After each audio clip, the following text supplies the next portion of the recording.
Vamos lá. A gente vai mergulhar de cabeça numa das conversas mais intensas e arriscadas de todo o Antigo Testamento.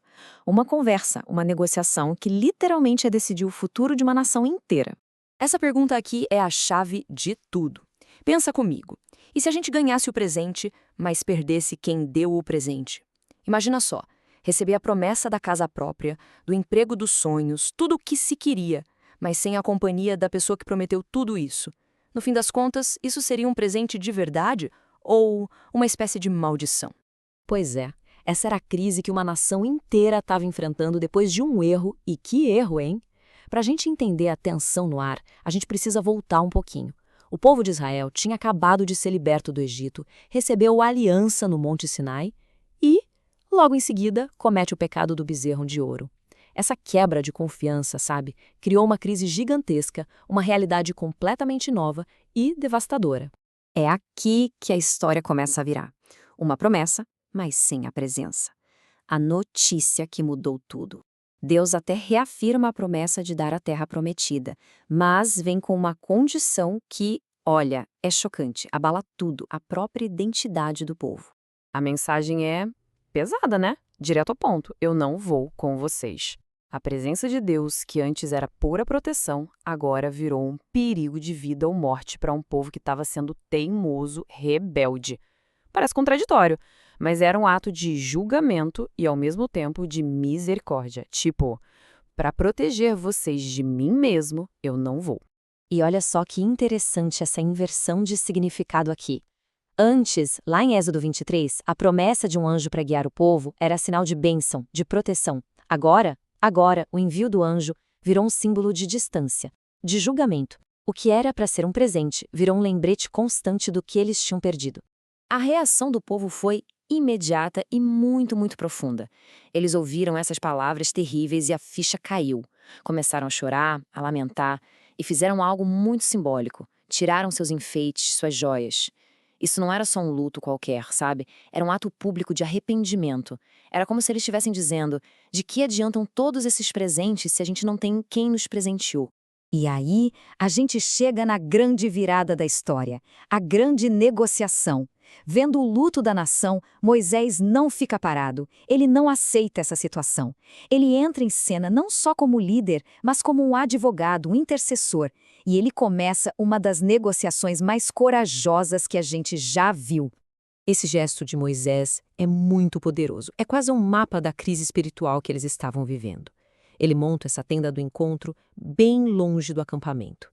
Ou seja, Deus não estava mais ali, no meio deles. Mas a porta não estava totalmente fechada. A comunicação ainda era possível. A tenda lá longe simbolizava exatamente isso, uma presença que se afastou, mas que ainda podia ser buscada. E a negociação começa. Moisés apela para o relacionamento pessoal que ele tinha com Deus. E olha só o que ele pede. Ele não pede coisas, ele não pede para a situação se resolver magicamente. Ele pede para entender. Me ensina teus caminhos, para que eu possa te conhecer melhor. Ele está ligando o favor de Deus não a um resultado, mas a um relacionamento, a conhecer o caráter de Deus. E a resposta de Deus vem: minha presença vai com você e eu vou te dar descanso. Pronto. Problema resolvido. Certo, Deus garantiu a presença dele para Moisés pessoalmente. Para muita gente, a conversa acabaria aí. Vitória pessoal garantida. Mas não para Moisés. E aqui está o coração de tudo. Moisés insiste. Ele recusa uma bênção só para ele. Ele basicamente diz: se a tua presença não for com a gente, com todos nós, então nem nos tire daqui. O que nos faz diferente de qualquer outro povo no mundo é justamente a tua presença. Ele está dizendo que a presença de Deus não é um bônus, é a identidade da nação. Ele está lutando por todo mundo. Ok, ele conseguiu o que queria pro povo. A gente pensa. Agora sim, negociação encerrada. Mas não. Moisés ainda não termina. Ele leva a conversa para um nível totalmente diferente, com o último pedido de tirar o fôlego. Repara bem na mudança aqui. A preocupação de Moisés como líder do povo agora se transforma num desejo pessoal, profundo, espiritual. Ele conseguiu a promessa da presença de Deus para todo mundo, mas agora ele quer mais. Ele não quer só a promessa, ele quer a experiência dessa presença. E aí vem o pedido, o clímax de tudo. mostra-me a tua glória. É um pedido de uma coragem, de uma audácia inacreditável. Pensa bem, esse é o homem que já viu a sarça que não se consumia, que viu a coluna de nuvem, que viu os trovões no Sinai, e mesmo assim, ele queria mais. Ele queria ver a essência de Deus. E a resposta de Deus para esse pedido tão audacioso é talvez a parte mais incrível da história toda. Porque não é, nem de longe, o que a gente esperaria. Isso aqui é a chave para entender tudo. A gente pensa em glória e imagina uma luz ofuscante, poder, um espetáculo. Mas não. Deus define a própria glória de outra forma. É a manifestação do caráter dele. É a sua bondade, sua misericórdia, sua compaixão. A glória de Deus é a bondade dele em ação. E o próprio Deus confirma isso. Ele não fala, vou te mostrar meu poder todo.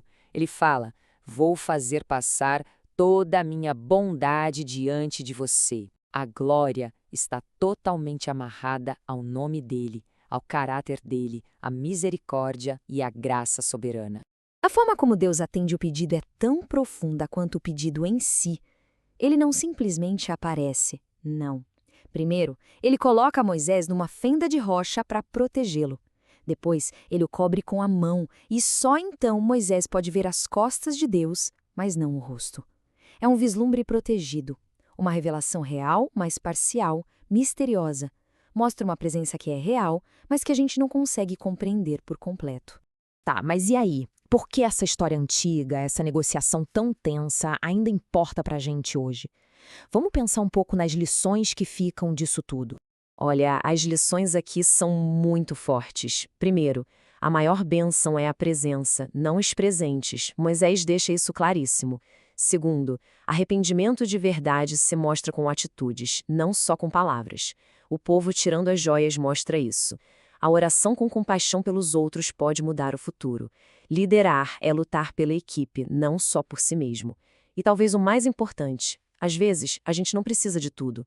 Um vislumbre da bondade já é o suficiente para nos manter de pé. E essa busca, esse desejo profundo de Moisés de ver a glória de Deus, isso não morre em Êxodo 33. Na verdade, esse anseio ecoa por séculos e séculos, até encontrar uma resposta ainda mais completa. E a resposta está aqui. O Novo Testamento faz uma conexão direta. O apóstolo João escreve que a palavra se fez carne e habitou entre nós. E o que eles viram? Vimos a sua glória. A glória de Deus, que Moisés só pôde ver de relance, de costas, agora era revelada plenamente na pessoa de Jesus. A bondade, a misericórdia, a graça e a verdade de Deus andando entre as pessoas de uma forma totalmente nova e acessível. E isso tudo nos traz de volta para uma pergunta, uma reflexão final para a gente levar. Qual é a glória que a gente busca no dia a dia? No fundo, o que a gente realmente quer? São os presentes, as conquistas, as promessas se cumprindo? Ou será que, assim como Moisés, o que a gente mais anseia é por algo mais profundo? Um vislumbre da bondade, da presença, daquela glória que dá sentido a todo o resto?